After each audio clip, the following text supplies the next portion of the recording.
Selon le rapport de l'ONG Oxfam sur les inégalités dans le monde, en 2020, 42% de femmes en âge de travailler n'occupent pas d'emploi rémunéré, contre 6% des hommes. Au Burkina Faso, les charges familiales qui empêchent les femmes de mener des activités génératrices de revenus font perdre annuellement à l'État près de 30% de son produit intérieur brut. Au niveau du Burkina, les femmes croupissent sous les charges familiales. Tout ce qui concerne le ménage, le foyer, l'éducation des enfants, ça incombe à la femme.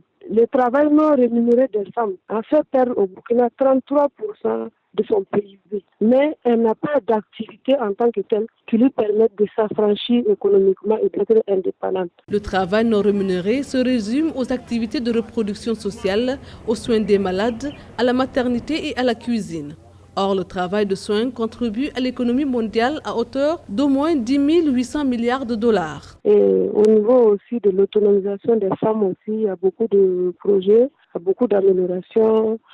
Et donc, je ne peux pas dire que ça n'avance pas. Seulement, vous savez, on est dans un contexte africain où quand même il y a des pesanteurs socio-culturels qui font que malgré toutes les actions qui sont posées, il y a toujours quelques obstacles.